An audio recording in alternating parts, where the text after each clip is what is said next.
मैं समझ सकता हूँ नौजवान जो नौकरी की फिराक में है, जो प्रयास कर रहा है, मेहनत कर रहा है, वो कोई जोखिम नहीं लेना चाहता।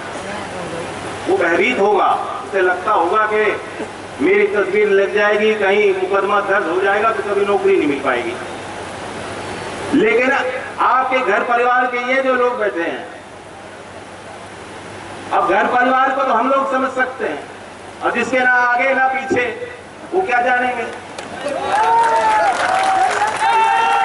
जिसका ना आगे ना पीछे, कोई फिक्र नहीं, जैसे खेत में घूमते हैं ना बिजार, नो टेंशन। हम और आपको टेंशन वाले, हमें टेंशन मिलती है, हमें सताती है, आगे की चिंता हमें करनी है। और इनका बस चलेगा तो कुंवारे रह जाओगे नौजवानों। अब रिश्ता देखने जाओगे तो क्या बताओगे? पेंशन मिल रही है, रिटायर हो गए 4 साल में, क्या बताओगे? 4 साल बाद आना, फिर तब रिश्ता पक्का होगा, अभी नहीं कहेंगे। इन्होंने ऐसा हिसाब बना दिया, खुद तो करी नहीं या खुद संभाली नहीं गई शादी, तो तुम्हारी होने नहीं देंगे।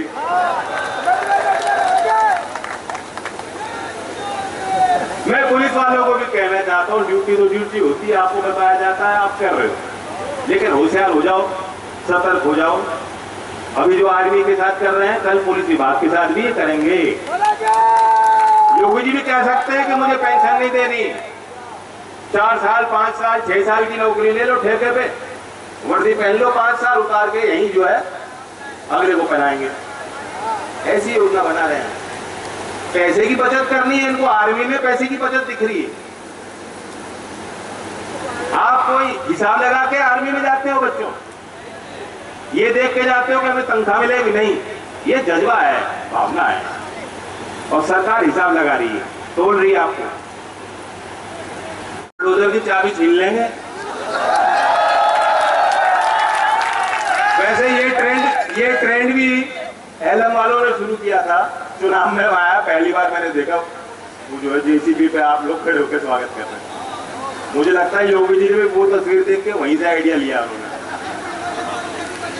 कुछ काम अच्छे के लिए होते हैं, कुछ बुरे के लिए हो जाते हैं। मैं आपको बताना चाहता हूँ, अग्निपथ योजना तो एक चीज है। अब सरकार ये कह रही है हम वापस नहीं लेंगे, लेकिन 13 महीने आप लोग सड़क पर डटे रहे, सरकार ने वापस लिया नहीं लिया। उससे पहले मोदी जी भूमि अधिग्रहण कानून को बदलने जा रहे थे, कई बार संसद सत्र नहीं चल रहा था, उन्होंने राष्ट्रपति से साइन करवा के बनवाया सौदा, और कई बार पीछे हटे। तो ये सब दिखावा है, ये दिखावा है, ढेर हो जाएंगे। ये बनावटी शेर हैं, कागजी शेर हैं, जब शामली का शेर खड़ा हो जाएगा उसके आगे टिकने वाले। अमित शाह जी ने कि पूरे 5 साल किसान को बिजली का बिल नहीं मिलेगा, कही थी कि नहीं कही? और बिल आ रहा है, और मीटर का भी विरोध हो रहा है। पूरे उत्तर भारत में सबसे महंगी बिजली कहीं वसूली जा रही है, तो आपसे वसूली जाएगी, उत्तर प्रदेश के किसानों से। और कोई जवाब जब बनता नहीं है तो एक फुटबॉल की तरह जनता को कहीं और ध्यान भटकाने के लिए कोई नई योजना लेके आते हैं। कहां से लेके आते हैं, ऊपर से लेके आया, मुझे नहीं मालूम कौन इनका एडवाइजर है, कौन इनको सलाह देता है, क्योंकि ये शेर की सवारी है। उनको साबित करना है कि मोदी जी ने ऐसा काम किया जो 70 साल में नहीं हुआ। मुझे तो लगता है 70 साल में अच्छे ही काम हुए होंगे। तो जब से आए, नए नए आविष्कार कर रहे हैं, नए नए प्रयोग कर रहे हैं, बिना सोचे समझे, बिना देश की मिजाज, देश की परंपराओं को बिना समझे आपने आग में झोंक दिया। खिलाड़ी अच्छे हैं, यहाँ नौकरी मिलती नहीं, कोई व्यवहारिक खेल नीति अच्छी प्रभावशाली सरकार ने नहीं बनाई, और इसलिए हमारे बच्चे हरियाणा की टीम से जाके खेलते हैं या दिल्ली की टीम से जाके खेलते हैं, यहाँ हम ट्रेनिंग भी नहीं कर पा रहे। तो इसलिए अगर आप सहमत हो, आप सहमत हो इस बात से, 100% निधि मैं खेल की सुविधा अपने नौजवानों को देना चाहता हूँ।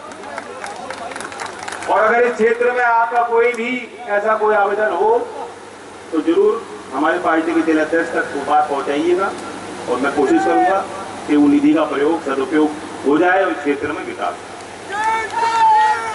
करो। लोकसभा की बहुत कम समय पे 5 साल मैंने एक पूरा टर्म पूरा किया, लोकसभा की पेंशन मुझे मिल गई, मुझे नहीं चाहती, इसलिए पहल मैं ले सकता हूं। अगर 4 साल के अग्निवीर को पेंशन सरकार नहीं देना चाहिए तो 5 साल के सांसद को भी पेंशन नहीं मिलनी चाहिए।